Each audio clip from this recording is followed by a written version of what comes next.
Hello everyone. आज का हमारा टॉपिक है कि क्या आप खाना खाने के साथ पानी पी सकते हो और क्या आप खाना खाने के बाद पानी पी सकते हो या नहीं। अगर पी भी सकते हो तो उसके क्या नुकसान हैं या क्या फ़ायदे हैं। देखो, आयुर्वेद के हिसाब से आप खाना खाने के बाद पानी नहीं पी सकते। वो इसलिए, इसकी वजह से आपको काफ़ी सारी मुश्किलों का सामना करना पड़ेगा, जो कि हम आम जिंदगी में सबने महसूस किया हुआ है।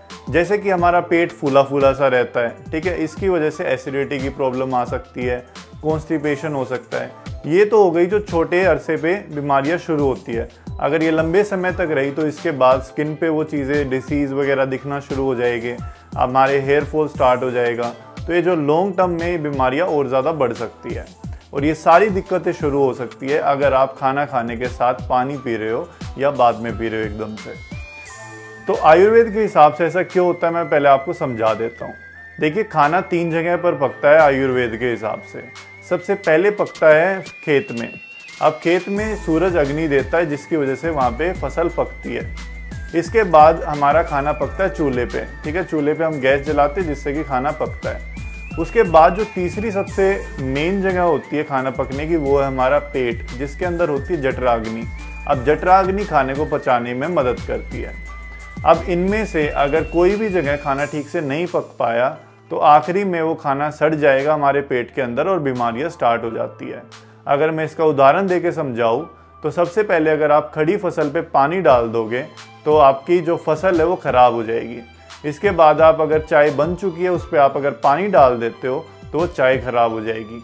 उसी तरीके से जो आपने खाना खाया है, अभी जठराग्नि बनी हुई है ताकि वो खाने को पचा सके, बट अगर आप ऊपर से पानी डाल दोगे तो जठराग्नि भी बुझ जाएगी, जिसकी वजह से खाना पचेगा नहीं और बाद में बीमारियों का बहुत सारा बढ़ती जाएगी। अब इसके ऊपर अक्षय जी ने वीडियो बनाई थी, मैं थोड़ा सा उस चीज़ से सहमत नहीं हूँ, तो उसके बारे में बात करना चाहूँगा। तो उन्होंने पॉइंट कहा था कि जो छाछ होती है या खीरा है, उनके अंदर भी तो पानी होता ही है, तो क्या दिक्कत होती है अगर हम पानी पी ले तो। देखिए, इसका मैं एक उदाहरण देता हूँ कि जो हमारी अर्थ है, अर्थ पे 70% पानी है। लिटरली सारा सामान पानी से ही बना हुआ है। तो ऐसा तो नहीं है ना कि हम अर्थ को पानी बोल देते, उसको हम अर्थ इसलिए बोलते हैं क्योंकि उसके अंदर और भी बहुत सारे कंपोनेंट्स होते हैं। उसी तरीके से जब हम छाछ की बात करें तो छाछ में पानी है, सबसे बड़ा कंपोनेंट है, बिल्कुल सही बात है, पर उसके साथ में उसके अंदर विटामिन्स है, उसके मिनरल्स है और उसका पीएच लेवल अलग होएगा। इसके अलावा हर एक खाने की तासीर अलग होती है आयुर्वेद के हिसाब से, जिसकी वजह से उस खाने के बाद जो इफ़ेक्ट आते हैं वो भी सबके अलग होते हैं। अगर आप खाना खाने के साथ पानी पीते रहोगे तो इसके जो आपके 3 दोषाज है, वात पित्त कफ, उसमें भी इम्बैलेंस आता है और आपको काफ़ी सारी बीमारियों का सामना करना पड़ेगा। अब सवाल उठता है कि कई लोगों को खाना खाने के बाद प्यास लगती है, तो उन लोगों के लिए क्या है। आप डरिए मत, उसके लिए भी आयुर्वेद ने उपाय दे रखा है।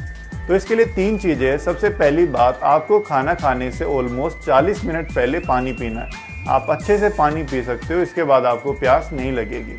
अब दूसरी कंडीशन आती है कि सपोज़ आपको प्यास लग भी जाती है, तो ऐसे में आप क्या पी सकते हो। तो ये आयुर्वेद में भी कहा गया और राजीव दीक्षित जी ने भी काफ़ी सरल शब्दों में समझा रखा है कि जब आप मॉर्निंग में खाना खाने के बाद आप फ्रूट जूस पी सकते हो और वो फ्रेश होने चाहिए। ये नहीं कि आप जो डब्बे वाले लेकर आते हो वो नहीं पीना। तो आप फ्रेश फ्रूट जूस आप सुबह मॉर्निंग में पी सकते हो खाना खाने के बाद या साथ में। इसके बाद अगर आपको दोपहर को कुछ पीना है तो उसमें आप छाछ पी सकते हो, बटर मिल्क पी सकते हो, और अगर आपको रात को पीना है तो रात को फिर आप दूध पी सकते हो खाना खाने के बाद, ठीक है। तो ये चीज़ें आपको बताई गई है, आप पानी मत पीजिए, आप इन चीज़ों का प्रयोग कर सकते हो। और तीसरा पॉइंट है कि आपको खाना खाने के ऑलमोस्ट 1 घंटे के बाद पानी पीना होता है। तब तक हमारी जठराग्नि काम कर चुकी होती है, जो खाना पचाना होता है उसमें हेल्प कर चुकी होती है, और इसके बाद अब जो हम पानी पीते हैं वो ड्राइविंग फोर्स की तरह काम करता है ताकि अब हम स्मूथली खाना और अच्छे से डाइजेस्ट हो सके। सो आई होप कि आप इन आयुर्वेद की गाइडलाइंस को फॉलो करोगे और अपनी सेहत में चेंजेस लेकर आओगे। सो आई होप कि आपको वीडियो पसंद आई हो तो प्लीज़ लाइक कर दीजिएगा। कमेंट्स में मुझे बता देना अगर आप कोई नई वीडियो चाहते हो किसी टॉपिक के ऊपर, तो मैं पर्टिकुलरली उस पर बना सकूँ। और thanks for watching this video guys, see you next time.